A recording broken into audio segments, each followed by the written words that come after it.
ये कहानी एक छोटी सी गांव की है जहाँ पर बहुत ही कम लोग रहा करते थे और उस गांव में कुछ गिने चुने लोग ही पढ़े लिखे थे। और इस गांव में एक लड़का भी रहता था जिसका घर की स्थिति ठीक नहीं थी। उसके पिता एक छोटी मोटी काम किया करता था जिससे घरों का पालन पोषण भी ठीक से नहीं हो पा रहा था। लेकिन उस घर में रह रहे उस लड़के के हौसले कहीं कम नहीं थे। वो उस गाँव में पढ़े लिखे लोगों से प्रेरणा लेता और अपनी पढ़ाई किया करता था। वो पढ़ाई करते करते वो 12वीं कक्षा भी बहुत अच्छे नंबर से पास किया, जिससे उसके माता पिता भी बहुत खुश हुए।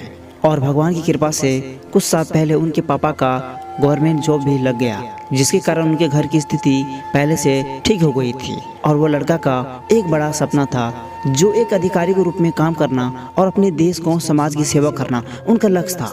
लेकिन कुछ गलत संगत के कारण उस लड़के की सोचने की हर दिशा बदल गया। उसका पढ़ाई लिखाई में जरा सा भी मन नहीं लगता था। वैसे दिन भर घूमना फिरना और शाम को घर आना, इस तरह उसके परिवार से दूरी बनती चली गई। वह हर एक छोटी मोटी बातों पर अपने माता पिता से लड़ाई झगड़ा किया करता था। अगर उनके माता पिता उसके भलाई के बारे में बोलता तो उसे बहुत बुरा लगता। धीरे धीरे वह लड़का डिप्रेशन में चला गया। वो अपने परिवार से बातें करना भी कम कर दिया था। वह बस सोया रहता था, खाना पीना भी सब कम कर दिया। वह दिनों दिनों दुबला पतला होता जा रहा था। अगर उसके माता उसकी यह स्थिति देखकर कुछ बोलता भी तो वह अकेले में जाकर रोने लगता था और वह अपने बारे में सोचने लगता था कि मैं इस दुनिया में कोई काम का नहीं हूँ। वह कई बार तो सुसाइड करने की भी कोशिश की, लेकिन वह अपने माता पिता के मासूम चेहरे को भुला नहीं पा रहे थे। वह बार बार ये सोच रहे थे कि अगर मैं मर गया तो मेरे माता पिता को बूढ़े में कौन देखभाल करेगा।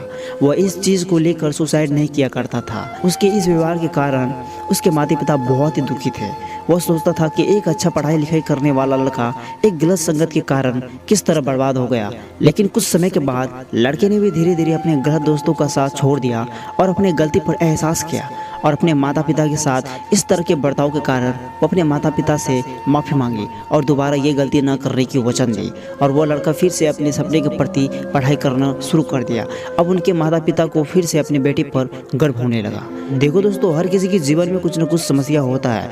अगर सभी व्यक्ति ये अपनी समस्या को लेकर सुसाइड ही करने लगे तो वो कभी सफल नहीं होता। जो अपनी समस्या को ही अपना सफलता का रास्ता मानता है। तो मेरा नाम है देवाशीष और मिलते हैं इसी तरह के मोटिवेशन वीडियो के साथ। तब तक के लिए जय हिंद, जय भारत।